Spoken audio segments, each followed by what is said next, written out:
Okay, good day. Welcome to our recorded video. So now we will discuss the answers and solution for our quiz in trigonometry. So let's have our first problem.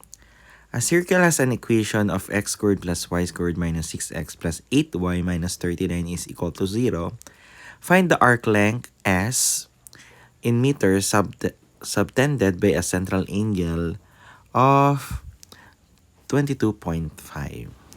So, ang hinahanap lang naman sa atin dito ay yung tinatawag nating arc length. So, arc length, di ba, we denoted as S. So, S is equal to R times theta. R is radius, and theta is angle, but in radian form. Okay? So, now let's have R first. So, saan ba natin makuha si R? May binigay na equation sa atin. So, gawin mo lang siyang standard form. So, magiging x squared minus 6x plus blank plus y squared plus 8y plus blank is equal to 39. So, plus blank. So, we will just have completing the square. So, b over 2 squared. So, magiging negative 6 divided by 2 is negative 3. Squared natin, magiging positive 9. So, 9 to, 9 din to. Then, dito naman, b over 2 squared. So, magiging 8 divided by 2 squared. So, 8 divided by 2 is 4. Squared is 16. So, plus 16 dito. And if you can recall, di ba po, dito po natin makukuha yung value ng radius natin sa constant. Kasi di ba magiging x minus h squared plus y minus k quantity squared equal kay r squared. So si r squared ay equal kay 39 plus 9 plus 16 or equal kay 64. Therefore, r squared is equal to 64. Squaring them both side, r is equal to 8. So, may value na po tayo ni R. So, S is equal to 8. And sabi nga, meters yung kailangan natin. So, we assume na naka-meter tong ating mga units. Next, ang wala naman sa atin ngayon ay yung theta. So, si theta dapat naka-radian form. So, kailangan lang natin si 22.5 degrees i-multiply mo kay pi over 180 degrees. Okay? So, para makuha natin yung rad. At, sabi ko nga, pwede naman mag-calcu. So, we have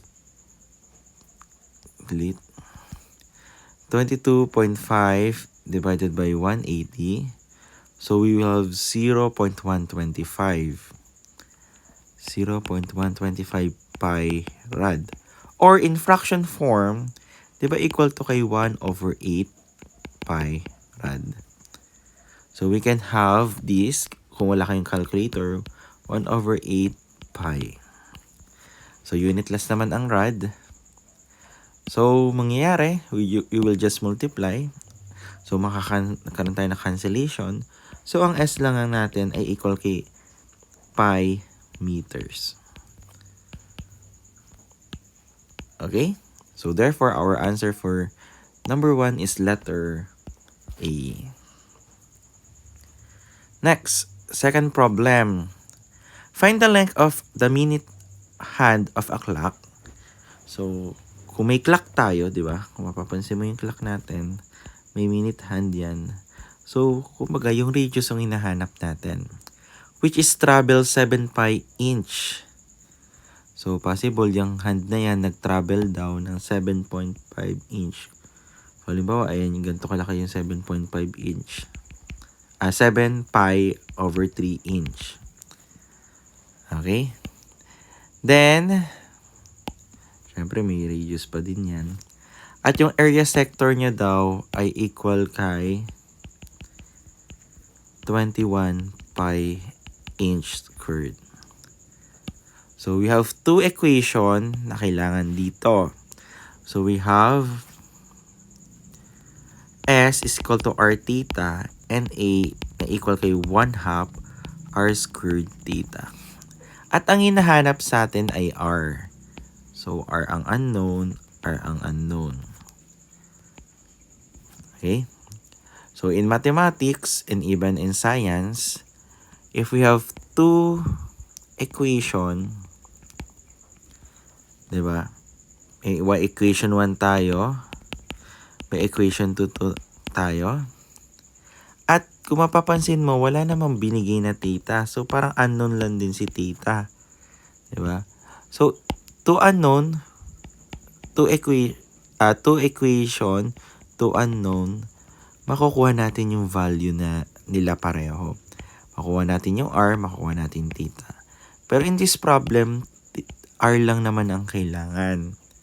So, ano kailangan natin gawin? Kailangan lang natin ma-cancel first si theta.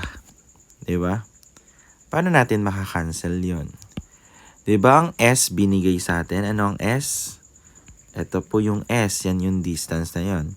So, we can have S is equal to R theta. Therefore, 7 pi over 3 inch ay equal kay R theta. Next. Yung isa naman po, diba? Yung area natin na 21 pi inch. So, A is equal to 1/2 R squared theta. So, meron tayong 21 pi inch squared na equal kay 1/2 R squared theta. So, by substitution, so ano yung substitute natin? Yung value ng theta dito, pwede mong i-substitute siya dito. Paano yon? So, i-divide mo pareho sila kay R. Divide mo pareho sila kay R. Na-cancel si R. Or, kung mapapansin nyo, dapat dito pala natin lilagay si R. Sa katabi ni 3. Okay? So, eto na yung theta is now equal to 7 pi over 3R inch. So, magiging 21 pi inch squared ay equal ngayon kay 1/2 R squared times, anong value ng theta natin? Diba ito? 7 pi over 3R inch. Okay, ngayon, maka-cancel na isang R. Isa na lang yung hahanapin nating R. So, you will just do the manipulation or isolation ng R. So, ito, pwede nating i-times na natin dito. So, magiging 21 times 2 is 42 pi inch squared ay equal kay R 7 pi inch over 3.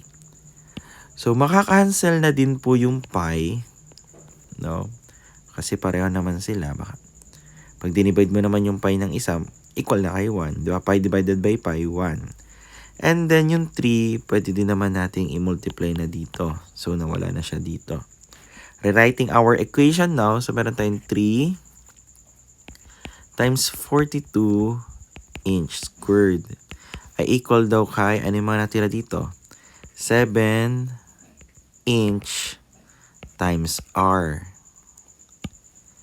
Eh, di ba po, pwede nating i-divide si 7 inch both side. So, natira na natin si R dito. So, R is now equal to, so, kung mapapansin nyo, cancel na tong inch, cancel, inch na lang yung magiging sagot natin. 42 divided by 7 is 6. So, we have 3 times 6. Therefore, R is equal to 18 inches. And it is letter D. So, this problem, no, applications ng ating arc length and area sector. So, it is a complicated problem. Kung hindi mo masyado naintindihan yung basic, etong complex problem na to medyo malilito ka. So, that's why I recorded this solution for you to review for your upcoming examination. Next problem po tayo. So, which of the following radian angles is equivalent to negative 480 degrees? So, we will just have a conversion. Diba? Pi rad is equal to 180 degrees. So, kailangan mo lang gawin yung degrees. Dalhin mo sa rad. So, meron tayong negative 480 degrees. So, mumultiply mo ngayon siya kay pi rad over 180 degrees. So, you will have, so kung wala tayong calculator, diba, pwede natin i-lowest term yan. So, nandito pa rin yung negative. Lowest term natin ng 10. So, magiging 48, then 18. So, we have 48 over 18 pi rad. Pwede pa po natin i-lowest term ulit. Magiging, divide natin sa 2. Negative 24 over 9 pi rad. O, pwede pa pong ma-divide pareho sa 3. So, negative 8 over 3 pi rad. So, dapat yung pi nasa numerator. So, pwede maging sagot yan ay negative 8 pi over 3 rad. At ito nga po ay equal kay letter B. Next, number 4. Convert 14 degrees, 34 minutes, and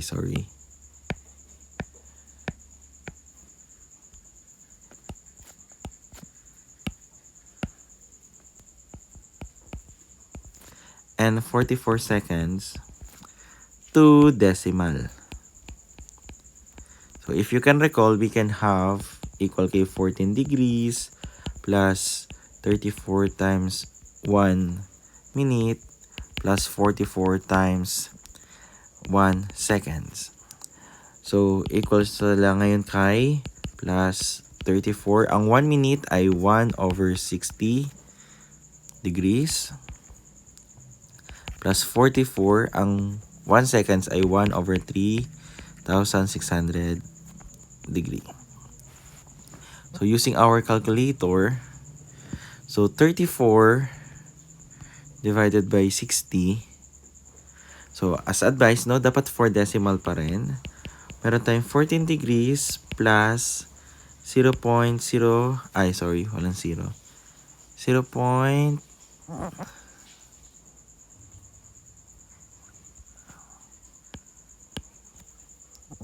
For a while. Ayan, burahin ko lang to. Ayan. At ibalik natin tong pagka-split niya.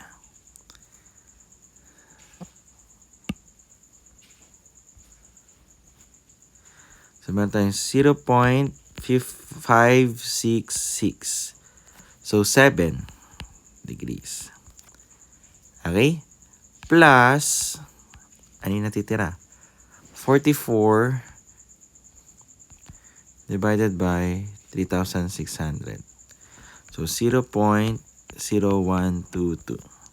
So, adding them, equal kayo kay 14 plus 0.5667 plus 0.0122. So, our answer is 14.5789 degrees. Okay, so it is letter D. Number 5. So, this problem is a bonus question. Supposedly, ang sagot natin dapat ay B. However, dapat 0.50 pi mph. So, 1 point na agad for the letter. Pero yung 2 points, syempre, kailangan may solution ka pa rin. So, let's have this. Meron daw tayong wheel na may 10 inches. So, drawing tayo ng wheel. Has 10 inch. So, ibig sabihin, yung 10 inch na yun, yun yung radius na yun.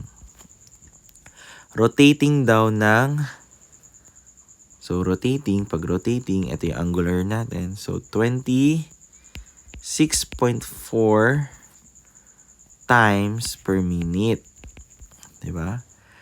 What is the linear speed? So, B is equal to R, W hinanap natin. Pero di ba ito, dapat mamultiply pa natin sa revolution niya na 2 pi. Okay? So, mangyayari, kung 2 pi na yan, magiging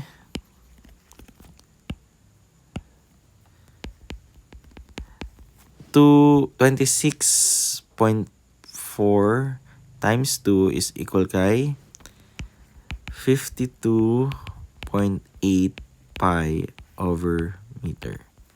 So, naka-pi-rad na tayo. So, we can substitute here. V is equal to R na 10 inch times 52.8 pi over per minute. So, may rad to, no? So, mangyari, ang velocity natin ngayon ay 528 pi inch rad per minute. However, ang kailangan daw natin, mapapansin nyo, ay MPH. Ano ba ibig sabihin ng MPH? Miles per hour. Diba? Kaya nga binigay yung 1 mile dyan para ma-convert natin. So, 528 pi inch over minute. Unahin muna natin yung inch. Diba sa 12 inch, may 1 foot tayo. Or 1 feet. Okay? Then, sa 5,280 feet, meron tayong 1 mile. And sa 60 minutes, nandyan yung 1 hour natin. So, cancellation of units. So, feet, minute. And using without calculator, no, kaya natin siyang isolve kasi 60 divided by 12 is 5. Then ito, dito ako nagkamali sa solution natin kasi napagbaliktad ko yung 10. Dapat ang 10 ay nasa ba? Diba? So, ang matitira ay 5 over 10 pi miles over hour. Diyan napapasok yung sagot natin na 0.5 pi mph. Okay, it is just an conversion. Okay, so now let's move on to the next problem. So, for next quiz, the first question is tangent pi over 4 is equivalent to what? So, pi is equal to 180 degrees. So, kung 180 divided by 4, so yung pi over 4, so 180 divided by 4, so magiging equal sa 45 degrees. So, tangent 45 degrees yung hinahanap natin. So, using our hand rule, no, we can use tangent 45 is equal to sine 45 over cosine 45. Bakit, sir? Di ba po sa quotient natin, tangent theta ay equal kay sine theta over cosine theta. So, pwede po natin gamitin yan dito. Okay?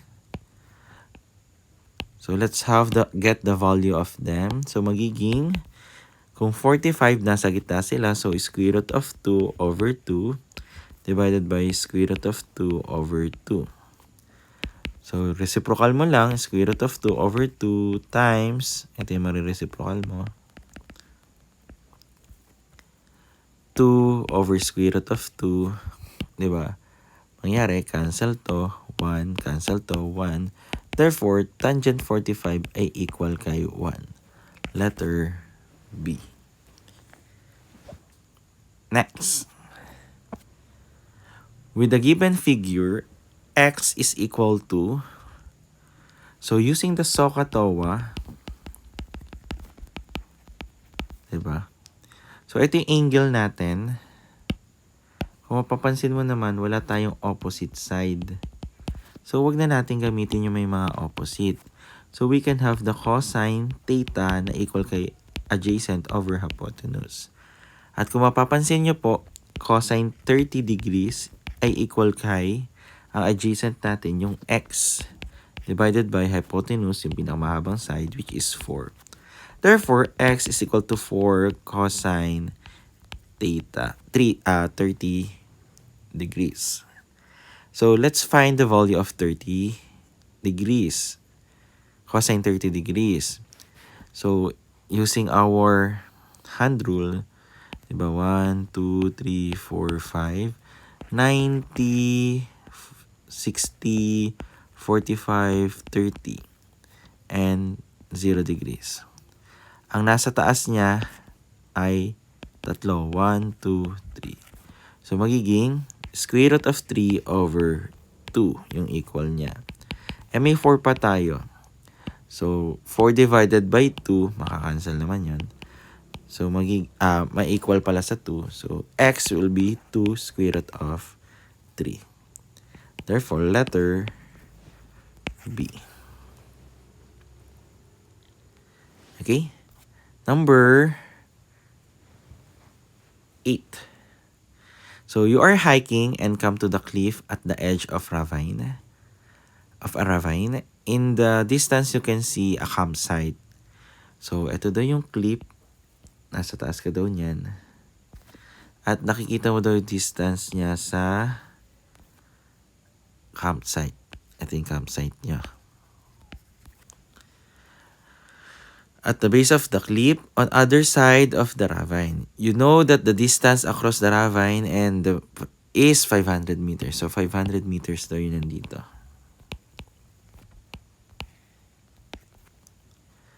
So, and the angle, you look horizontally of the sign and your campsite is 30 degrees. So, pag you look horizontally, ito yung horizontally natin. Pag lumuk ka daw ng 30 degrees, makikita mo ngayon yung campsite natin. Okay? So, kumbaga, ano ang triangle na magagawa natin? So, meron tayong two solution dito. Pwede mong i-consider yung triangle na color orange na gagawin ko. Kasi di ba 500 din naman to. Or pwede mong hanapin yung angle na nandito. Sa part na to. Di ba? So, dapat equal siya kay 90. So, 60 degrees tong angle na to. Diba? Automatic, ito ay right angle. So, pwede naman, para mas takuhan na natin kasi yung, hindi pala. Kunin na lang natin yung using the SOHCAHTOA. Diba? Para makuha natin tong part na to. Itong part na to, itong height na to, ito din yung height na yan, dito sa part na yan.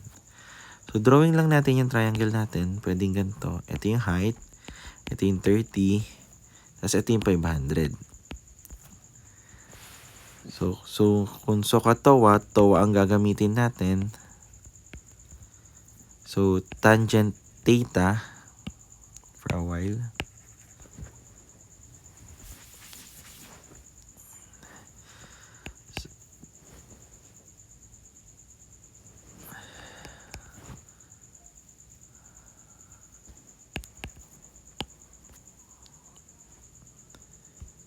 Okay.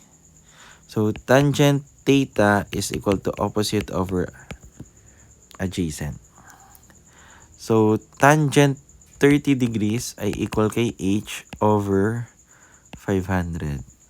So, h is equal to 500 meters times tangent 30. Or, madalas, h is equal to 500 tangent 30 degrees meters. So, ano bang value ng tangent 30? So, may cycle calculator kaya, no? Madali. Pero, let's solve. So, tangent 30 ay equal kay sine 30 over cosine 30. So, sa 30, ilan na nasa baba niya? Diba? square root of 1 over 2. Dito naman, ilan na nasa taas ng 30 sa cosine? Square root of 3 over 2. So, magiging square root of 1 over 2 is 1 half pa rin. Multiply mo ngayon sa reciprocal niya. Reciprocal. So, magiging 2 over square root of 3. So, cancel lang. 2. So, 1 square root of 3. Okay? Dapat ito, part na to, nira-rationalize pa natin. No? Pero, sabi ko nga, baka kulangin pa kayo ng time. So, we can have h is equal to 500 times 1 over square root of 3 meters. Or equals, based on our choices, na 500 divided by square root of 3 meters. Okay? In case na naka-rationalize siya, paano ba yon? So, let's have this. Kung ito yung sagot, 500 over square root of 3. So, you will just multiply by square root of 3. So, meron tayong 500 square root of 3 over square root of 3 over times square root of 3. Di ba equal siya kay 3? So, ito yung isa pang acceptable answer natin. Okay? So, next problem. So, find the equation that represent the given graph. So, check muna natin yung amplitude. Ay, kung based naman sa problem, pare-pareho naman 3 amplitude niya. Diba? Ay, sorry. Kasi, 3 yung taas niya from the midline. Ito yung midline natin. 3 yung taas niya dito. Okay? Now, ano susunod natin gagawin? Yung period niya. Ano yung period niya? Pare-pareho din yung period niya. Diba?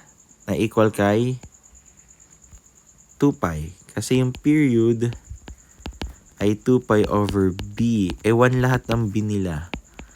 So, obviously, 2 pi lang talaga yung period mo. A is equal to 3, Now, alamin mo na lang kung saan dyan yung first point.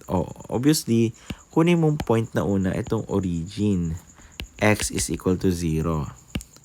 So, mangyayari, gawin mo ay kunin mo. So, y is equal to 3 cosine 0 for letter A. So, y is equal to 3 times 1. Cosol, di ba? So, y is equal to 3. However, ayan yun nga yung sagot, pero mali yan. So, tanggalin natin yung box.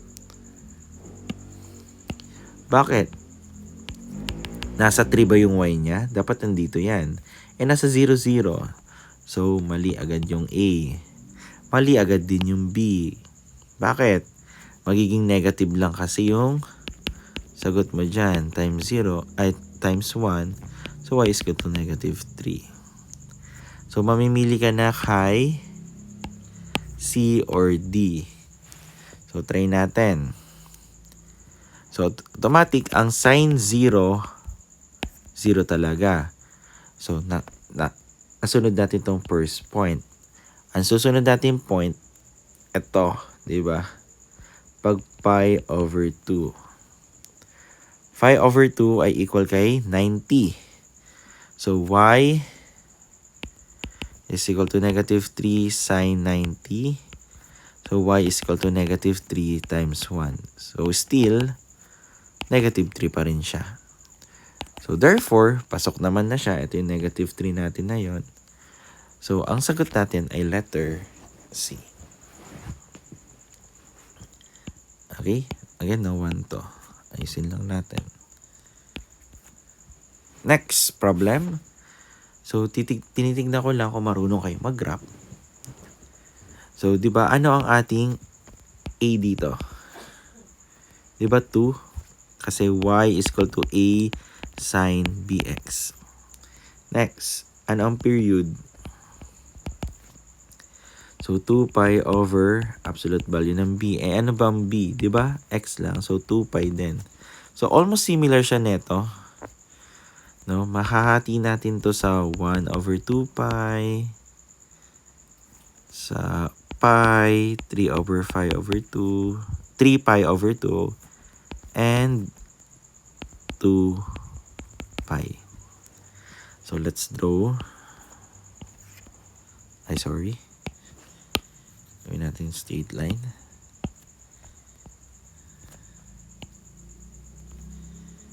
So, kung to ang height niya, so 1, 2. 1, 2. Negative. So, meron tayong 1 half pi, 3 pi over 2, 2 pi. Okay? So, now, let x is equal to 0. Anong value ng ating y? Obviously, y 2 sine 0 ay equal sa 0. Okay? So, dito natin sisimulan yung point natin. Next. Let x ay equal kay 1 half pi or equal kay 90 degrees. So, y will be 2 times sine 90. So, y is equal to 2 times 1. Y is equal to 2. So, nandito to. Okay, getting 2 points. Ma-assume naman natin yan. Tuloy-tuloy na yan. Dito yan. Susunod. Dito yung baba. Dito yung dito.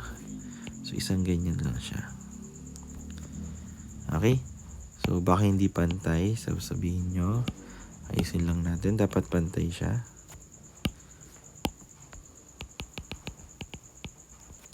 Okay.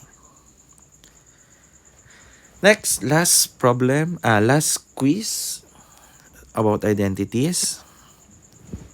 So, simplify. Let's write this. Cosine x, then cosecant x, minus secant x, minus cotangent x. Kung mapapansin nyo, parang mat lang din yan.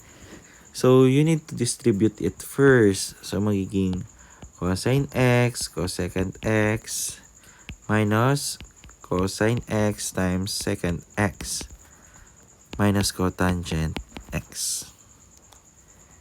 Okay? Diba si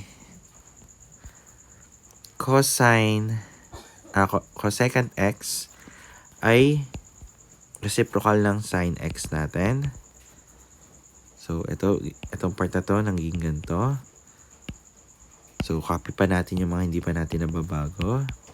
At, ito, diba, identity natin to. Cosine x times secant x ay equal kanino? Kay 1, diba? Kasi, so, cosine theta is adjacent over hypotenuse. Ang secant, diba, siya?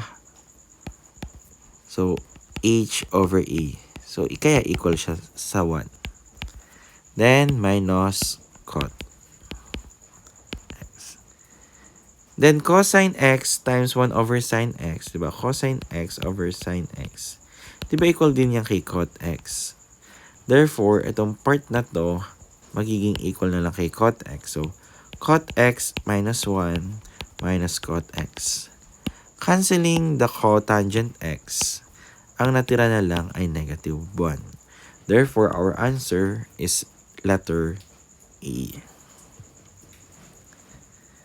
Next, second problem. The equation cosine x over 1 plus sine x plus tangent x is equal to what value? Okay, so sulat muna natin. Cosine x over 1 minus sine x plus tangent x.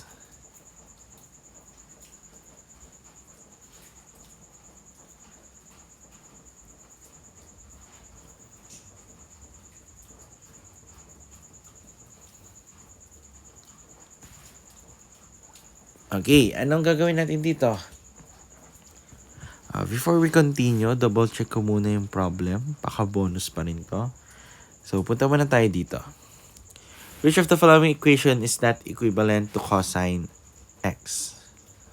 Ito possible, may mga ganitong tanong sa exam. Ito, tama to.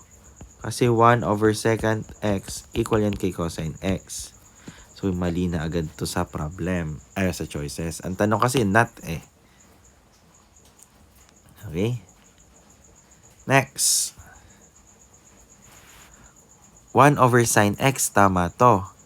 Kasi from Pythagorean theorem na sine x plus cosine x equal to 1 or cosine x plus sine x equal to 1, transpose mo yung sine na yan. Transpose mo yung sine na yan, di ba? Still, cosine x ay equal kay 1 minus sine x. Sorry. Ayan. Okay? Next. Once na tumama yung isa dyan, alin man dito, alin man sa natitira na to, B or C, yan yung magiging sagot natin. Kasi nakapag-eliminate tayo ng dalawa. Okay? So, let's try. Kapag tangent x ang ginamit natin, ito unahin ko muna, no? Kasi mukhang mas madali to. So, tangent x times cosecant. Again, ayusin natin.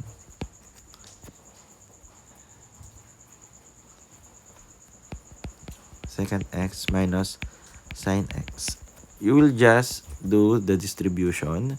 So, magiging tangent x cosecant x minus tangent x sin x. Diba si tangent ay sine over, ayan, palitan natin siya ng sin x over cosine x. Ito naman ay sin x over cosine x. So, kopyahin lang natin yung sin x. Pero di ba si cosecant, katumbas niya sino? 1 over sin x, di ba? So, kung mapapansin nyo, makakancel na yung sin x dito. So, may 1 over cosine x lang tayo. Then, copy natin yung sin, may minus pa rin, no? Minus sin squared x na kasi sin x times sin x divided by cosine x. Mapapansin nyo, same sila ng denominator. So, we can have merge 1 minus sin squared x over cosine x. Eh, di ba galing sa Pythagorean theorem to? So, kailangan lang natin i-squared yung cosine. So, cosine squared x ay equal kay 1 minus sin squared x. So, equal ngayon kay cosine squared x to over cosine x. Canceling yung square sa itong isa. Ang matitira ay cosine x na lang. Therefore, si letter A, hindi din siya, equal din siya. Therefore, letter C ang hindi equal. Not equal. Kaya yan yung naging sagot natin. Okay? Next problem. So, dito sa part na to, magpo-prove na tayo. Ipo-prove natin kung yung equation ba natin nasa right ay equal sa equation na nasa left. So, again, like I said in our previous video, dapat ang mas pipiliin natin na side ay yung complicated. Alin ba ang side na complicated dyan? Diba? Kung mapapansin mo, si sin squared x, parang identity siya. Sin squared x lang talaga siya. Unlike dito sa kabila, nasa left side natin. Diba? Para siyang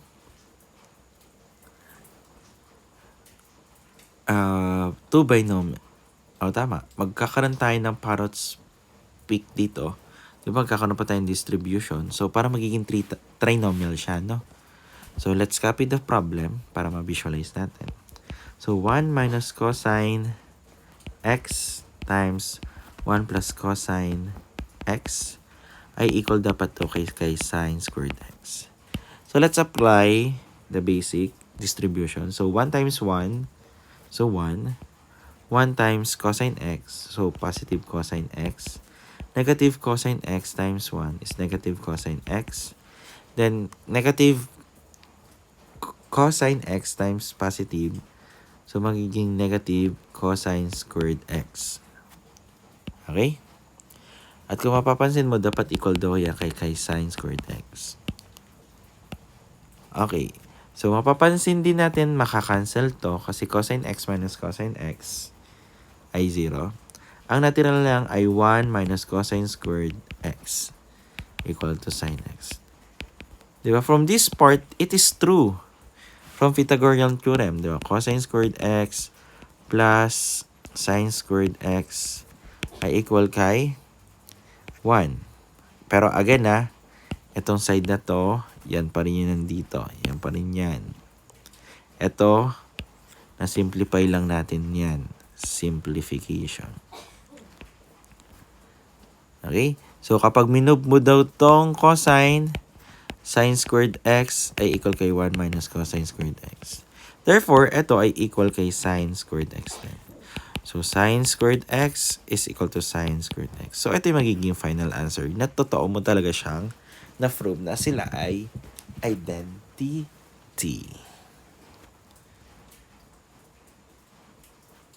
Okay? Next. Prove that 1 is equal to secant x minus tangent x times secant x plus tangent x. So, parang kanina lang din yan, no? 1 lang yung ginamit natin. So, solve lang natin to. Dapat mag-equal yan kay 1. So, secant x minus tangent x multiply by secant x plus tangent x. So, distribute mo magiging secant squared x. Distribute mo pa siya sa kabila, magiging plus secant x tangent x.